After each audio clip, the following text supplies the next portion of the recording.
What do we want? Real democracy! When do we want it? Now!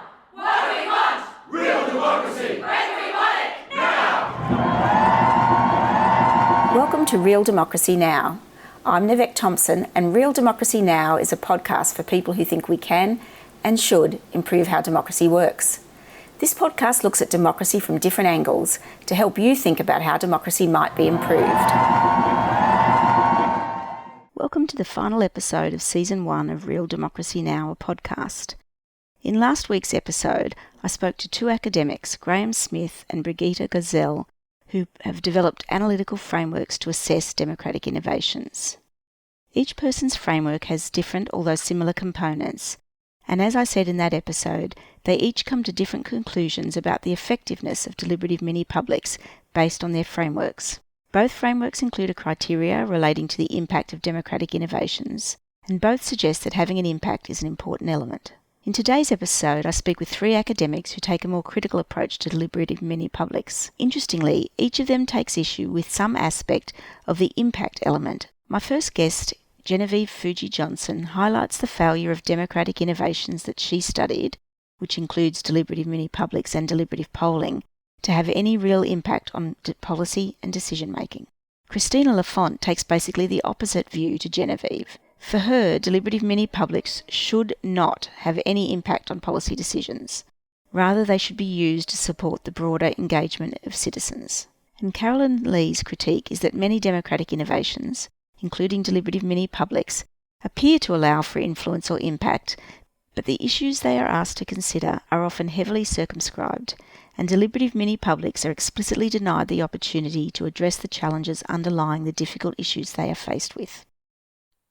Genevieve Fuji Johnson is an Associate Professor of Political Science at the Simon Fraser University in Canada. She studies and teaches democratic theory, feminist political thought, theories related to sexuality and gender, and interpretive approaches to policy analysis. Genevieve's recent book, Democratic Illusion, Deliberative Democracy in Canadian Public Policy, examines deliberative democratic processes in areas of public policy including social housing in Toronto, energy options in Nova Scotia, official languages in Nunavut, and nuclear waste management in Canada. For Genevieve, despite many democratic innovations appearing to give citizens the ability to impact on decision-making, this doesn't happen in practice, hence the reference to democratic illusion. In democratic illusions, you analyse in depth 4 different deliberative processes, looking at how they were conducted and the outcomes of each process. What were your conclusions? I'll just say this by way of preface. I think you can read Democratic Illusion and you can focus on, the conclusion, which is essentially kind of pessimistic. But I want to just make clear that even though I take a critical view on each of the 4 cases, I think within each of the 4 cases, there's a lot of good stuff, process-wise, that we can take away. So that, by way of preface, the basic conclusion was that even if you have very robust deliberative democratic processes, so based on inclusion and procedural equality and information sharing and, facilitated by people who are really attuned to teasing out considerations and reasons and really facilitating that genuine exchange of views. Even when you have all of this in place, that doesn't necessarily mean that the outputs of these processes, so the particular recommendations coming out of these processes, will be worked into policy decisions. Moreover, it doesn't mean that the outcomes, so the longer-term kind of implications of these processes, and in my case, I was interested in the longer-term implications that came out of these processes. So it was important for me that I didn't just look at, one-off kind of singular events, like a citizen assembly, but I wanted to look at processes like participatory budgeting at the Toronto Community Housing Corporation. It's really entrenched, in a system of governance for that public housing corporation. Or in the case of Nova Scotia Power, They hosted 3 deliberative polls, so they were repeated over the course of, I think it was 9 years. So I was interested in looking at mechanisms that were in place for about 10 years. So even in the best case, even in the best procedural case, policy isn't necessarily impacted, and the longer term changes in, power dynamics that exist between policy elites and everyday citizens aren't necessarily going to change. So that was the basic conclusion that I drew. To speak more specifically about the cases, so again, participatory budgeting at the municipal level, it's a social housing corporation that exists in the city of Toronto. It's a not-for-profit organization. It's owned 100% by the city of Toronto, but it operates at arm's length from Toronto, and it provides this public good of affordable social housing. So they implemented in the early 2000s participatory budgeting, which is a good thing. It sounds like a good thing. It's a good idea. We've seen it work in Brazil. It has produced more equitable policies in Brazil and elsewhere. So I think it was a good idea to try it out in a smaller context. But, in a context where, you have people who have historically been marginalized, those living on fixed incomes and those living in affordable housing, social housing. But, unlike cases that we see in Brazil, in the case of the Toronto community housing, the portion of the capital budget that was allocated to this democratic process involving residents, anyone, so long as they were a resident of the Toronto Social Housing Corporation, so long as they were residents, they could participate. But again, the size of the budget that was allocated was minuscule. It really was about, in the area of 1.5% of the budget, of the yearly budget for the corporation. And when studying, really getting into looking at the process, looking at the proposals coming from the residents, seeing which residents or which proposals would ultimately be funded through this, collective kind of deliberation. The projects themselves were arguably projects that, in other contexts, a landlord and a resident, the landlord would be responsible for identifying and addressing. And so, in other words, the projects, could be characterized as sort of, basic upgrades. Maintenance, yeah. Maintenance, basic upgrades to bathrooms and kitchens and security systems and so on.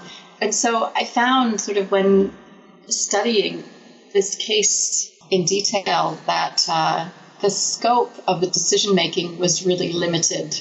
That was disappointing. And I also found, although it was stated by elites at the TCHC that they wanted to shift the power dynamic, they wanted, residents to be more active in their communities and, having more responsibilities in their communities, that just wasn't really happening in the context of participatory budgeting. So again, limited scope and minimal impact in terms of empowering residents of the TCHC.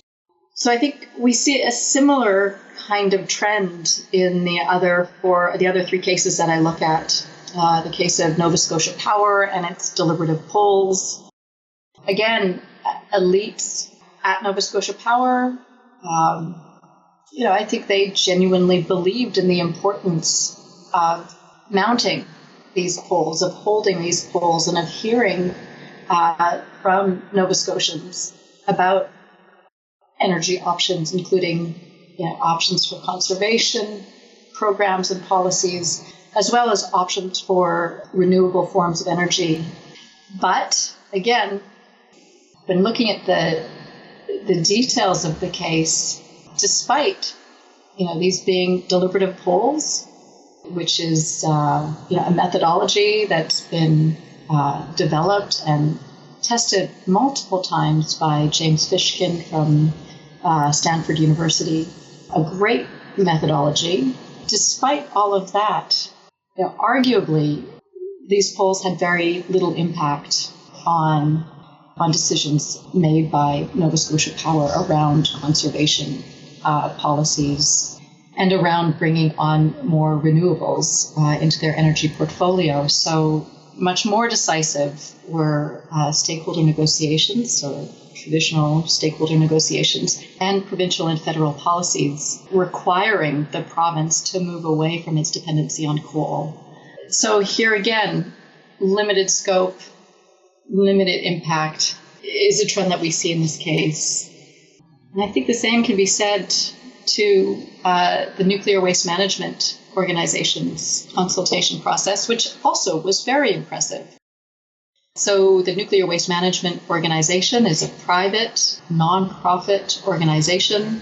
It was formed in the early 2000s by Canada's 3 nuclear energy corporations, New Brunswick Power, Hydro-Quebec, and the largest Ontario Power Generation, as well as Atomic Energy of Canada Limited, which is a Crown corporation which manufactures and sells CANDU reactors. So these 3 organizations were mandated by the federal government to establish this waste management organization and to study options for Canada's growing stockpile of nuclear waste or used nuclear fuel bundles, and then to recommend to the federal government which option was preferable. So it's another, as an organization, it's another example of this kind of private entity that has been mandated by government to provide a public good or a public service. In this case, the safe management of radioactive waste. So, from a procedural perspective, again, a very impressive 3-year consultation process that involved multiple, hundreds, in fact, public information sessions where anyone could show up and ask questions and so on from representatives from the NWMO. They also had, more statistically representative mini-publics or fora. They also had online consultations. They also had, and this is really, I think, a really strong point of the NWMO's consultation process, is that they had on their website a wealth of information from a diversity of sources, academic sources, sources that are more critical of the nuclear industry. So again, a great process, but limited scope and limited impact on what the NWMO ultimately recommended to the federal government, which was a process for deep geological disposal characterized as adaptive phased management. So it's essentially incremental movements toward deep geological disposal over an extended time frame. And people have argued that essentially adaptive phase management doesn't differ substantively from the proposal that came out of Ontario Hydro.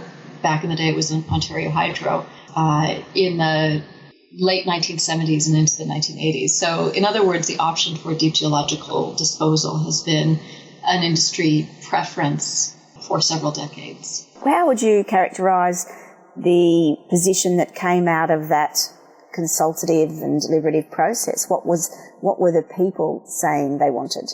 What people wanted, so there was congruence on the importance of managing the importance of identifying a safe disposal, storage and disposal system. So there was definitely congruence around that. That was a dominant theme. The big fracture, however, the big point of contention had to do with inventory, which is related to the status and the role of nuclear energy in Canada's portfolio of energy portfolio. And so there were Aboriginal organizations, the United Church of Canada, and environmental organizations that were basically calling for a national discussion on the status of nuclear, and in particular on the question of phasing out nuclear. So that was definitely voiced in the consultation process, but it wasn't articulated by the NWMO when it made its recommendation to the federal government. And since then, it hasn't, I think it was mentioned early in a report from the NWMO that maybe we should be having this national consultation, but it was beyond the remit, it was beyond the mandate of the NWMO to have that conversation. But really, since then, the energy has been focused on now siting, on finding a site for the development of a deep geological repository. So again, for me, it's like this continuum of a preference that was articulated several decades ago that in substance wasn't really changed through this extensive and elaborate consultation process. Yes, it's interesting in a way. That makes me think about one of the issues that has come up again and again, and that is agenda setting, because often with these processes, one of the a given is that the sponsoring organisation sets the agenda, what we call in Australia the remit. And so if the remit is about storage of nuclear waste, people might make comments about the use of nuclear power, but it wasn't actually what they were asked to comment on. So, right. It perhaps doesn't get given any particular status because it's sort of like and by the way, this is what we think. Yeah. I mean, and I think that's true. And a point that I made either in Democratic Illusion or my first book, Deliberative Democracy for the Future, it must have been in Democratic Illusion, was that, sure, organizations are given mandates all the time, and these mandates, to a certain degree, they're up for interpretation. And so, harking back to the Berger inquiry into the Mackenzie Valley pipeline proposal, it's a notable process precisely because Thomas Berger, the commissioner, broadly interpreted his mandate to go out into communities and to consult with Aboriginal communities and, Canadian citizens. And so I think it's a matter of interpretation. And I guess so on the one hand, you have processes of deliberative democracy, design features, that can be in place. So these are the rules of how we engage in this context. And then, of course, you have the people that animate those rules. So you have, people who are implementing the mandate, interpreting the mandate. And you have facilitators, and, we know that facilitators have a lot of power. And, we value good facilitators that use their power to facilitate, this genuine exchange of ideas and considerations and reasons. And then you have this other layer, which is, these contextual factors some of which I look at in Democratic Illusion that, can facilitate or thwart the uptake of particular recommendations or outputs. I think context is the new black in political science. Christina La Font is a professor of philosophy at Northwestern University in the United States. Her current research focuses on normative questions in political philosophy concerning democracy and citizen participation, global governance, human rights, religion and politics. I was particularly interested in the argument she develops in a recent paper Deliberation, Participation and Democratic Legitimacy in the Journal of Political Philosophy. For Christina, the idea that deliberative mini-publics are democratic because they give citizens the ability to impact on decision-making is an illusion because citizens who have been on deliberative mini-publics are no longer reflective of the broader citizenry. Thanks for joining us today, Christina. Thank you. Thank you for having me. So look, to start off, I'd really just like to open up and let you tell us a bit about your views. So could you take us through your thinking about how deliberative mini-publics should be used and how you think they shouldn't be used in our system of democracy? Let's start with what concerns me. I am in favor of using deliberative mini-publics, but I would like to make sure that they are used in order to improve the democratic quality of our societies. And so my concern is that deliberative Democrats are increasingly enthusiastic and speaking in favor of using deliberative mini-publics for decision-making. They want them to be politically empowered. They want them not to only make recommendations and give their opinions to the relevant political authorities. They want to actually give them a mandate to influence what they do, to make it so that once a political authority has organized a particular mini-public to discuss a particular political question, that then that authority will simply take their recommendations and act on them. And the reason why people are enthusiastic about that is because of the fact that participants in deliberative mini-publics are ordinary citizens. And so they have the impression that giving decision-making authority to mini-publics is actually giving more power, political power to the people, to the ordinary citizens, instead of just, to judges, bureaucrats, politicians, etc. So it does look democratic. But I think that this impression is an illusion. And so that's why I'm writing against it, because the more I see deliberative Democrats enthusiastic about, the more I'm afraid that even the public could end up convinced that this kind of development is an improvement in democracy. And I think it isn't. The problem is the following. The reason to be enthusiastic about mini-publics is that what we have discovered over the last decades in organizing those and improving them is that actually ordinary citizens, once they have a chance to be informed and to be able to deliberate with others, to contrast different views and perspectives, they do come up with really considered judgments. They are actually able of making wise political decisions, of changing their minds, changing their preferences, and improving their political opinions. That's what makes them exciting. But precisely to the extent that they change their opinions and they have a better kind of view of the issues, etc., if we make the political system responsive to them, that means that at the same time we are making the political system necessarily less responsive to actual public opinion, to what the real citizenry believes. And that kind of mismatch, in my view, is not an improvement in terms of democratic control. What it does is bypassing the citizenry, leaving them with their uninformed, raw, bad opinions, so to say, and to simply change the political system according to superior opinions and views. To my view, this is an elitist view of democracy. This is not a way of giving power or increasing the democratic control of the citizenry. It's the exact opposite. It just looks kind of democratic due to the simple fact that those who participate are ordinary citizens. But I don't see how that counts or should count as a democratic improvement.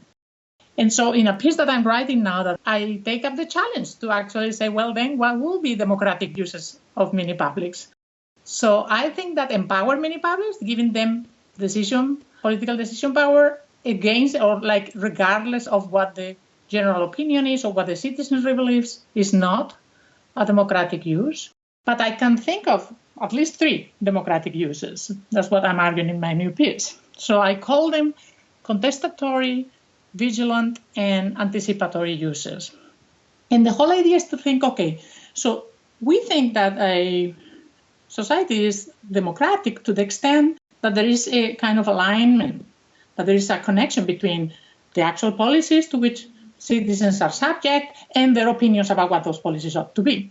If they are in alignment, then we think that that society is democratic. If what the political system decides and the policies that it passes has nothing to do with what the citizenry believe, then we think that's not a democratic system.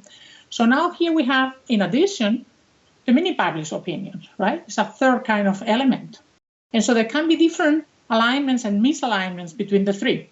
So the question now is, okay, from a really participatory perspective, if we as citizens would like to increase our democratic control of the political system under which we live, of what use could the information that these mini-publics give us be? And so I think that on the one hand, for example, it could be an interesting political tool for citizens who are in the minority on a very contested and important issue, for example. So if we see that when you organize a mini-public and you inform the participants in the mini-public of what it matters for that political decision, of what the different perspectives in society really are, of what are the pros and cons, if we see that those participants change their minds, this is something that a minority could use in order to challenge the majority, the consolidated majority opinion in their society. Imagine if I am in a minority group, I organize a mini-public, or one is organized, and I can show to the majority that the participants in the mini-public actually, once they were informed, changed their minds, that they actually agree with the minority view. That could be very powerful because that could help in the public sphere to trigger the debate again, to give some kind of like extra support to the minority, to challenge why is it that the majority is not in agreement. Maybe they are not well informed, maybe they have not looked at the real arguments, etc. And so that could be a way of increasing the power to open debate, to challenge the majority, to actually revise against the arguments, etc. In my view, that is a way in which mini-publics could influence public opinion, which is what it should be influenced, and not directly just go and change policies regardless of what the citizenry believes. It should help to change the minds of the citizenry. And that could be used not only for political contestation, that could also be used for legal contestation.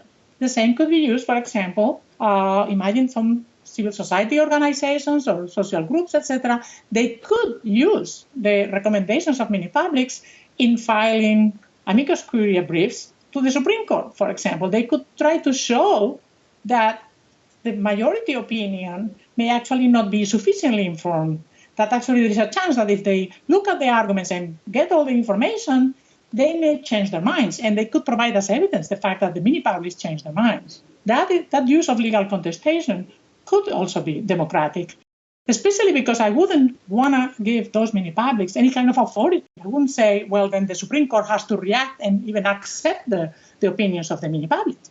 Because as we know, even though participants in mini-publics sometimes improve their opinions, they can still have hostile views against minorities. And the Supreme Court should be protecting minorities. And so I don't think it will be good to accept just the recommendations of mini-publics as authoritative. I don't think they should be. However, they could be very good for triggering public debate, to make sure that people revise again what were the arguments, why were they defending something or other, right? So that's one of the uses. The other is what I call vigilant uses. So there can be a case where public opinion and the recommendations of mini-publics coincide. However, they are different from the actual policies to which citizens are subject. That case, I think, is also interesting because it will show that somehow the political system is not being responsive to what the citizenry believes or would like to have passed in terms of political decisions. So in those cases, the purpose of the mini-public will be to show to the political system that it's not being responsive, that is captured by some kind of powerful groups, or because it sees it as an intractable problem, or whatever the reasons may be. It will put pressure on the political system to show that it's not only that the uninformed citizenry would like to have some policy being accepted or passed or whatever, but that actually once it is informed, has access to the information, has evaluated the pros and cons, still would like to have that policy passed. For example, a typical example here in the US, there's 85% of citizens actually would like to have background checks passed for gun sales. But the political system, the legislature, cannot possibly pass that measure. It's somehow intractable. If a mini-public were organized, then it could be shown first that the political system will have to provide the information, for example, that we don't have about what are the actual consequences, how many people are being hurt, by gunshots every day. All that information will have to be provided. Right now, it's almost impossible to get by the citizens. And then showing that considered opinion of a mini-public still endorses background checks will put pressure on why is it that the legislature is not passing those measures. That's just an example, right? But this is a case where you can use the fact that the mini-public is taken to be a considered opinion, one that is actually informed, has reviewed the views, is as good as the opinion that the politicians may have, to show what that is, and that that's actually something that the citizenry would like to have, could have that kind of political power, right? Could give some political power to citizens. Third use that I think will be perhaps even the most important in our current situation is what I call anticipatory use of mini-publics. But I'm borrowing the term from a piece by Mackenzie and Warren. They use the term anticipatory uses, but I'm only borrowing the name because I disagree deeply with their view of mini-publics as being used in a kind of trustee relationship. It's a kind of assuming that citizens will just simply defer to mini-publics. And this is exactly the view that I reject the most. So just borrowing the name because I think it's interesting, what I call anticipatory uses will be necessary for those cases where the mismatch between public policies and public opinion is due to the fact that there is no public opinion, that the public does not know about some particular types of decisions that are being taken, and particularly does not know because it does not know how important, what a high impact they may have in their rights or in their well-being. So there may be different reasons why a public may not know about some particular types of political decisions. For example, it may be because there has been some kind of technical developments and the risk or the consequences are unknown, right? For example, think of procedures for genetic enhancement, etc. The public sometimes does not know because those innovations are being done very fast. And nobody really knows that there are risks involved in their use. Another case that is the one that I'm most interested in is that the public may not know because the important political decisions are migrating beyond national borders because they are taken at the transnational level. And so the public does not know that those are actually policies that look like foreign policy, but they will have a huge domestic impact. For example, international trade agreements, right? The public does not know. They are taken by the executive. They are taken beyond the borders. The public just does not know that they should care about them because, in fact, they will have an influence, a direct influence on their jobs, on whether they can have social security, whether they have what happens with the healthcare system, etc., right? But because they don't know that these decisions are being taken, they cannot react. They can in no way control how these decisions go. And so I think that inserting mini-publics in those transnational fora, in those contexts where negotiations between different countries are taking place without the public really knowing how dramatic they may be and how important it is that they know and that they can decide which way to go, that will have a real improvement in democratization given our conditions of globalization. And so in those cases, again, because my view is a participatory view, the point will not be to have some mini-public, some ordinary citizen joining, say, the WTO when there is some negotiation or any other bilateral agreement, so that they decide for us, because we think that they are ordinary citizens, so they are like us. That's not my view at all. I think that is an elitist view. My view is that what they could do there is to be able to identify which decisions can have dramatic or very important consequences for the public and bring them back to the public sphere to make citizens aware that those decisions could have those impacts, maybe in the environment, maybe in their fundamental rights. I mean, as we know, things that impact the global economy can be dramatic for particular countries. And so the point will be to trigger a debate. And the problem is that there are so many issues going on that the public does not really know which ones they should be taken care of or which ones are more important or not. And so the point of having mini-publics for different types of issues is that once the public is used to the idea and knows what mini-publics are there for, what they can do, and what is so special about them, they could trust them in, for example, identifying for them what are the decisions that the public should be taking care of, should be discussing, should be focusing on, etc.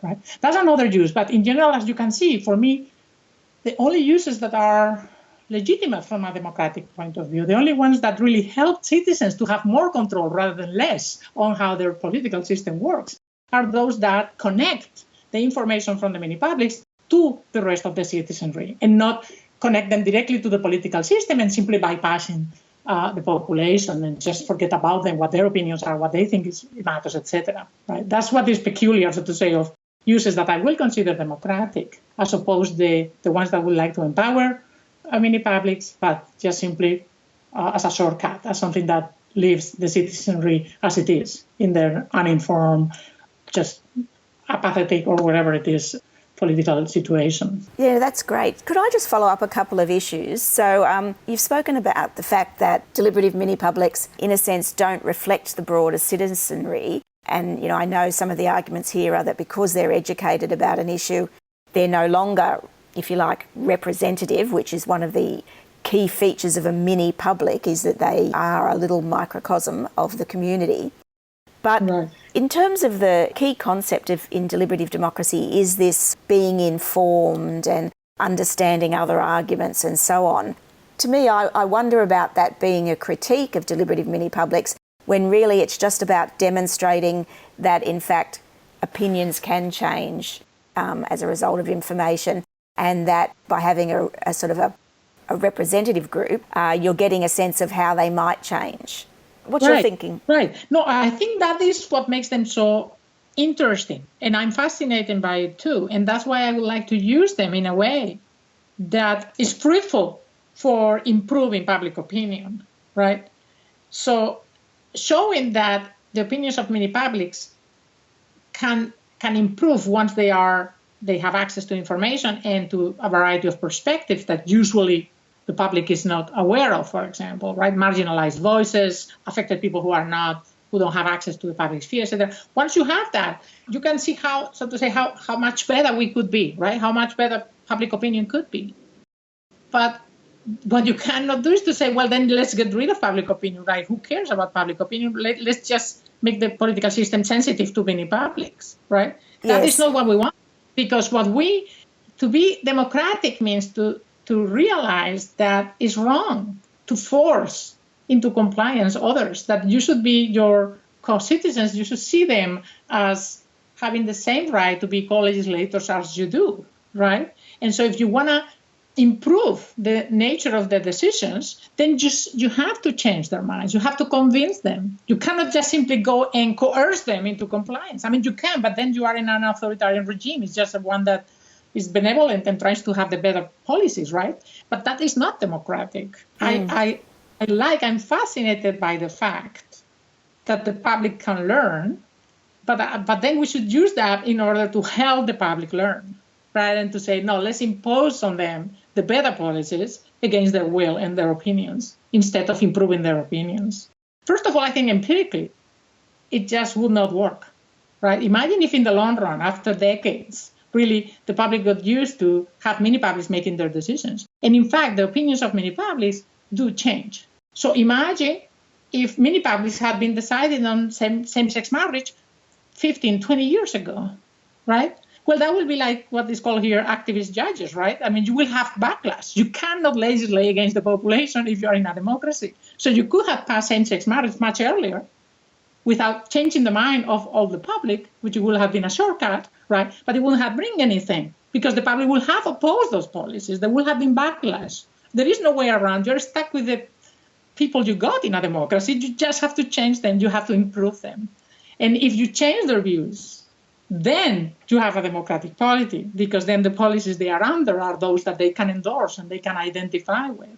If you try the other way, it wouldn't work. I mean, it only works with coercion. But in a democracy, it wouldn't work, because the people won't accept those changes, because they need to know why is it that they are better. So you need to inform them as much as you did with a little mini-public, which, of course, it was much easier. It's much easier to create deliberation with 300 people than with 300 million. But there is no way around it. If you really believe in democracy, that's what it's going to take. You have to improve the opinions of the 300 million. You cannot just improve the opinions of 300 and then legislate against the rest. One of the challenges, though, deliberative Democrats face is this issue of scaling up. And in my thinking, that's a similar thing to your concept of participation. One approach to scaling up that I've held out some hope for, although you take a different view in your article is if there was, in fact, lots of deliberative mini-publics, and you talk about them being mandated, for instance, as a sort of thought experiment, that if you actually had a lot of them, a bit like you have juries in criminal cases, and that people were called up to participate on these deliberative mini-publics as a form of civic duty, that even though you might not be able to get deliberation on a huge scale, you would be getting a situation where more and more individuals had experienced deliberation and what it involved and were talking to their friends and family about the process. And so I, in a sense, don't think of it as potentially dumbing down the rest of the community. I see it has the potential to invigorate broader discussion and debate as the people who've participated on the mini-publics, as the number of those people grow and go out into the community, they actually support, they continue to think more deeply and they continue to talk perhaps more deeply with their friends and family. I mean, what do you think of that perspective about how you could move from using deliberative mini-publics to scaling up a more deliberative participatory society? Yes, actually I would be in favor because in a sense I am in favor of institutionalizing mini-publics for a variety of reasons, but some of those reasons are the ones exactly that you mentioned. It has a politicizing effect in the good sense of the term, as it has been proven many, many times that people who participated in mini-publics then remain politically active and used to the idea of needing to be able to reach information when they want to make up their minds, that they need to be aware of different perspectives, things that will avoid polarization, etc. So I agree. I think it would be wonderful to come to a place where there are many more occasions for participation in mini-publics than they are now. I am absolutely in favor of that, not only for the educational effects, but also for the uses that I was referring to. I think it will invigorate public debate. And that is, for me, the essence of democracy. What I am against it is the idea of institutionalizing them as shortcuts so that they get to actually directly influence the political system without having to bring with it the whole of the citizenry. That's the only aspect of them that I oppose. And so if that's not the case, if they are connected to the public sphere and not directly to the political system, regardless of what the rest of the citizenry believes, then I think that they should be proliferating and there should be something that, like with the jury, that people are very accustomed to, that they know that eventually in their lives they may be able to have to participate a couple of times, exactly like the jury system, right? Something they know what it is.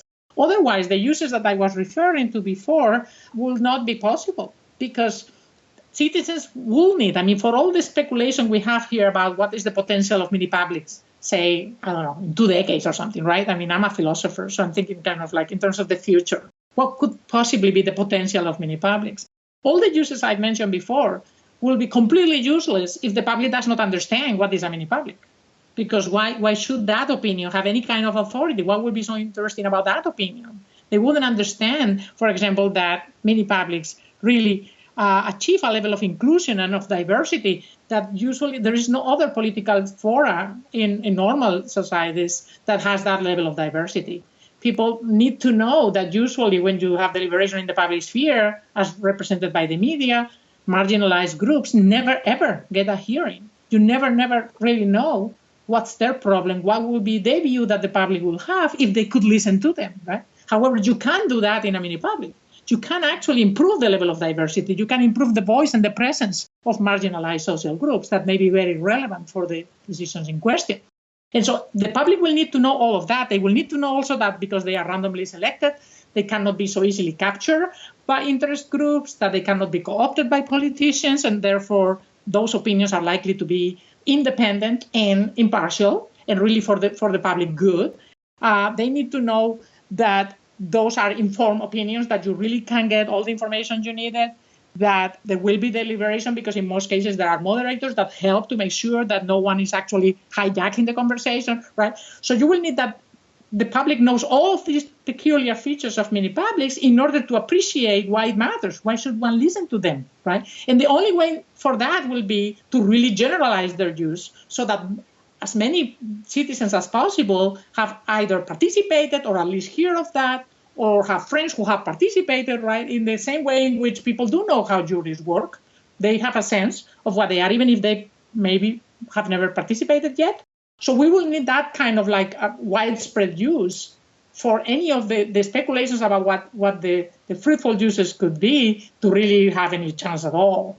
So I completely agree. So I'm in favor. I'm just only the one thing I'm not in favor, however, I think it's very important to express it as much as possible right now, because most people are convinced, most deliberative Democrats are convinced that it's a good idea, is the idea of empowering them to just make sure that the policies that they recommend are implemented regardless of what the broad public believes. That's the only thing I oppose. Carolyn Lee is an associate professor in the Anthropology and Sociology department at Lafayette College. She's a comparative institutional sociologist with research and teaching interests in the areas of political sociology, social movements, economic sociology, law, sociology of knowledge and culture, urban and environmental sociology, and research methods. Caroline is co-editor of the book Democratizing Inequalities, about the challenges of what the editors call the new public participation, that is, the dramatic expansion of democratic practices in organisations of all types in an era of stark economic inequalities. She is also the author of Do-It-Yourself Democracy, based on her ethnographic study of the public engagement industry in the United States. In an earlier episode, I spoke to Professor Graham Smith about his approach to evaluating democratic innovations using a set of democratic goods, which are criteria he's developed to assess how democratic particular innovations are. How do you approach assessing democratic innovations? So this is a great question. And as a comparative institutional sociologist, and I know that's a mouthful, but hopefully I'll explain what that is. I'm not so much interested in defining abstract criteria myself, as in how the ideals that these practitioners in America associate with social movements or with businesses, for example, are put into practice by everyday people who work in organizations. So what I'm interested in is how, and this is true across my different research projects, is how ideals are implemented in these hybrid contexts. So in the case of my own book, that's like a case when nonprofits and businesses sponsor a civic process. So we know that businesses are concerned about the bottom line, and we know that nonprofits are trying to do social good. And, you know, what are sort of their interests in sponsoring a civic process, and how do you blend those ideals together? So I'm coming from the perspective not that those ideals are going to be corrupted when they come into contact with each other, but just to see how people work to manage those tensions at ground level. And really what I found in studying, this kind of what I call the public engagement industry, and really there I'm talking about sort of an inclusive sense of a lot of different democratic innovations. But I found that creating this civic space apart, this sort of world of, for instance, within the citizen jury or within the deliberative town hall meeting, that has particular value now because politics and business and movements are more interpenetrated than ever before, right? That we have all of these sort of fuzzy areas, and having this sort of civic space that feels really authentically civic has a lot of value. And the other thing that I would say in terms of, what are democratic criteria and what does it mean to be, sort of authentically democratic?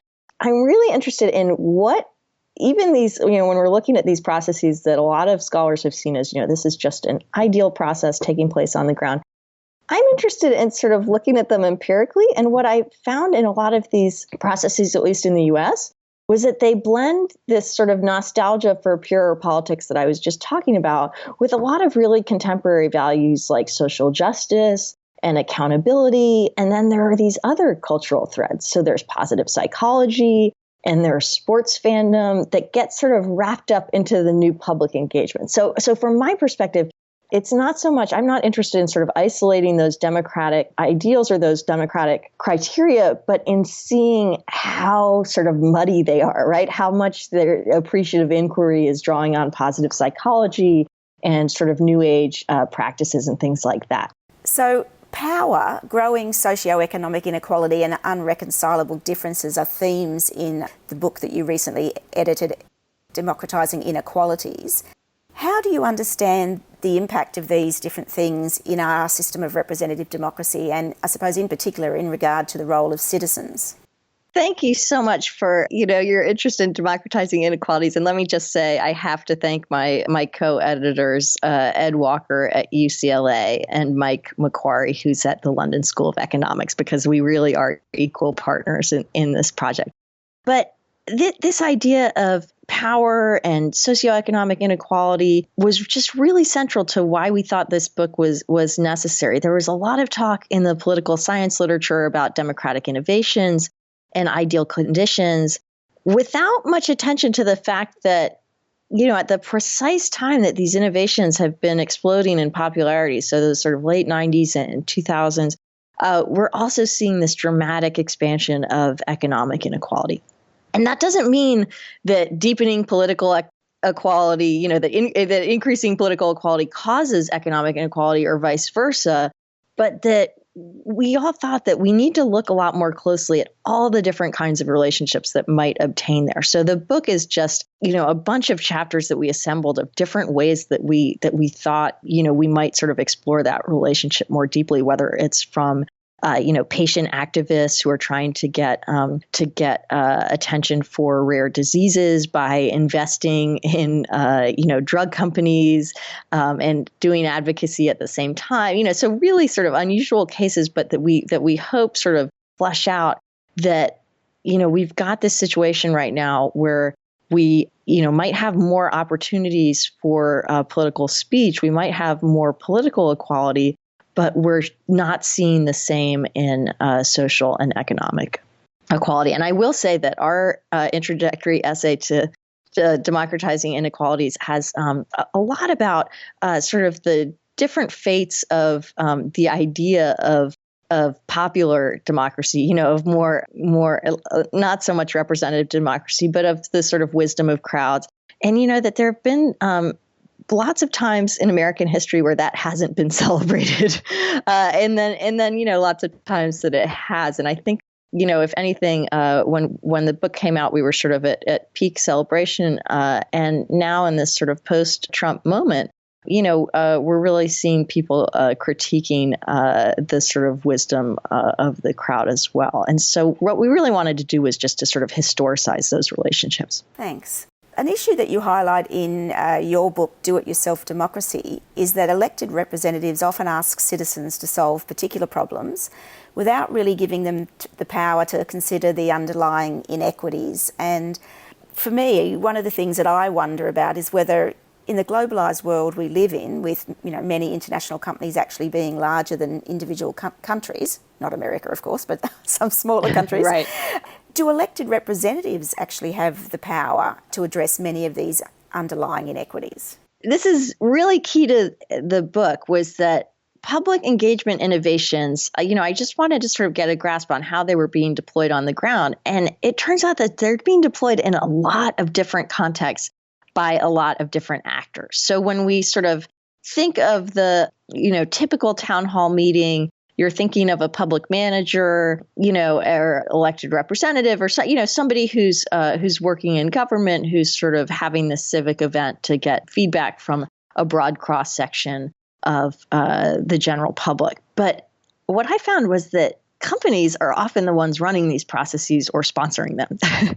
And, it's not that companies are the most common sponsors, but they're, generally about, a third to a fifth of sponsors. And basically the short part of my argument is I think we should ask as much of those companies as we do of the people who are participating in these processes, because they're pretty demanding. So the big argument in the book is that in general, during the time that I was studying these public engagement innovations, they were being used for, what were called within the processes themselves as tight times and tough choices. So they tended to be used really commonly for urban redevelopment, in the case of capital flight with these really struggling cities, for child development, it would be things like childhood obesity topics so that poor youth, wouldn't prevent economic growth. And for, a lot of workplace reorganizations after layoffs and cuts and often buyouts and things like that. And so the way that I saw this working, the reason why these processes were so useful for these situations where managers were having to deal with blowback was that you put participants in the role of decision makers, right? And they're given these tight budgets, and so the process encourages empathy for administrators, right? Sort of by becoming an administrator yourself, you end up sort of understanding what a hard job they have to do. And that tends to raise people's, tax morale and to make them sort of more activated to do things in their own communities. So I argued that engagement really soothes the pain of retrenchment and austerity. And, it aligns cuts with participant preferences. And, a lot of these processes, for instance, in your company might have a deliberative exercise where you choose which health benefit cuts you're most comfortable with. And, that's certainly better than the alternative, right? You want to be consulted if your health plan is being cut. But if empowerment is just about empowering people to make hard choices without giving them a say in what are the issues that have precipitated those hard choices, my point is just that that's a pretty skimpy version of deep democracy. So I think you're right that, elected representatives don't necessarily have all the power, and they're certainly seeking out these processes because they know that, right? I mean, that they need the public's help.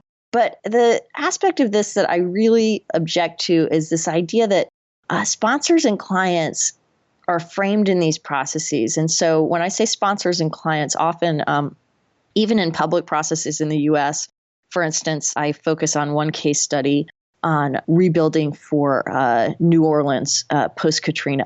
And that process was run by a public engagement consulting firm called America Speaks. And the, sort of client was the city of New Orleans and the Redevelopment Authority.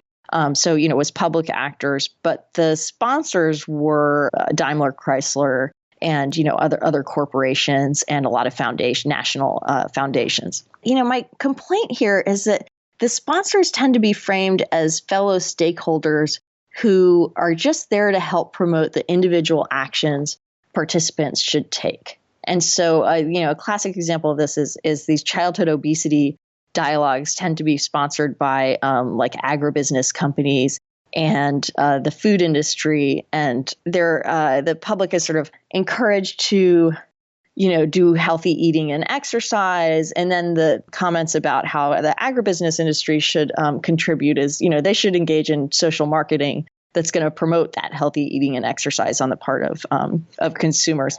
And regulation and taxation were really off the table. And so my argument is just that on the one hand, public engagement creates this really appealing form of politics. And I think it demands a lot of hard work from participants, and that's great. But it doesn't demand a lot from powerful organizations. So the sort of amount that it's demanding from agribusiness giants or international corporations, mining corporations, et cetera, is that they help a community build social capital. And so the dirty little secret of public engagement is that it's actually not that expensive for these companies. That I've basically found that it's a strategy that they use. It's one strategy among many. They can lobby. They can do grassroots lobbying, like my collaborator Ed Walker studies. But it's one strategy that they use that actually, because it so heavily depends on the volunteer labor of just everyday participants and on public facilitation consultants that don't charge too much. It's actually pretty cheap for these companies. They're getting a lot of value for their dollar.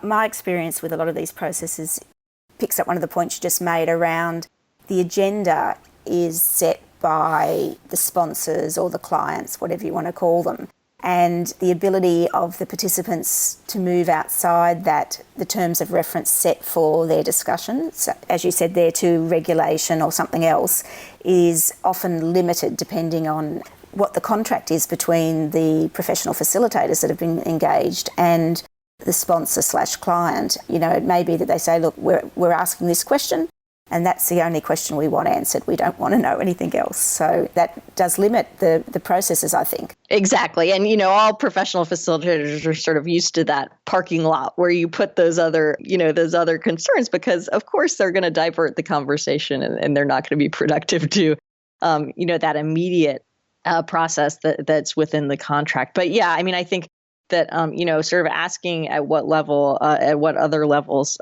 publics can contribute, whether it's, on executive boards and things like that, is certainly worthwhile. At the same time, that you don't necessarily want to get rid of. My critique is not that these processes should be gotten rid of. After putting this episode together, I spoke with Rosalind Fuller, author of Beasts and Gods, How Democracy Changed Its Meaning and Lost Its Purpose, for a future season of the podcast. Whilst talking with her, she raised another perspective, suggesting that citizens may change how they approach their decision-making within democratic innovations, depending on whether they believe their recommendations will be implemented or not. That is, whether they will have an impact. So I decided to include her views in this episode.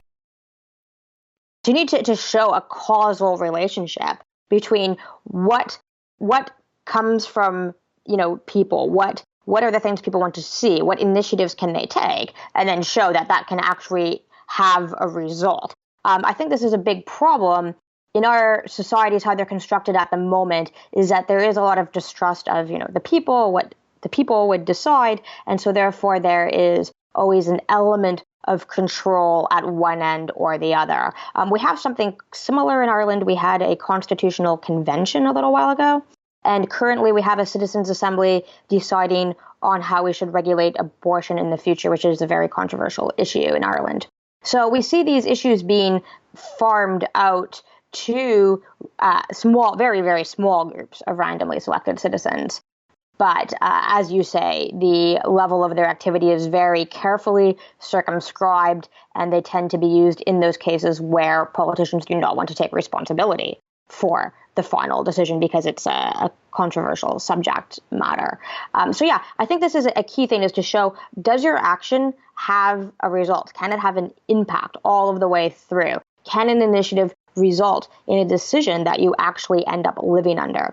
Because as long as people feel that, participation is kind of a mere action that might make you feel good while you're doing it, but that doesn't lead to a concrete result, you are going to, first of all, get a lot of frustration within the population.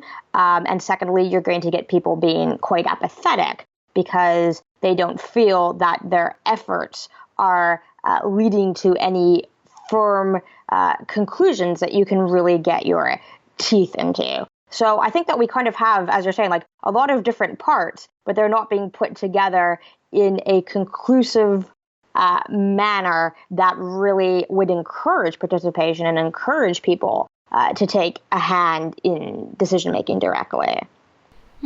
Yes, look, I hadn't actually thought about it from that perspective before, that whilst ever people aren't 100% certain of the impact of their decisions, then that probably, that can have an impact, even if it's unconscious, on how they approach that decision making. I mean, that's what you're saying, yes?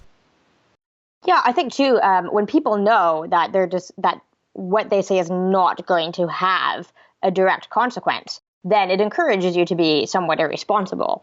I think in situations where people know, I'm going to have to live with the decision that's being made here, this is going to have a very real impact on my life and on the lives of others, then people tend to be a lot more conservative, or I don't mean conservative in a social sense, like the Conservative Party in Canada or the UK. I mean conservative in careful or cautious about the decisions that they make. They tend to focus a lot on fiscal considerations and the bottom line. We can see that in participatory budgeting exercises that have been held. Again, those are usually not major decisions. Usually there's only a very minor portion of the budget set aside for participatory budgeting. That is when people decide how that portion of the budget will be spent in their community. But we see people making, really quite cautious decisions, not spending that money on frivolous projects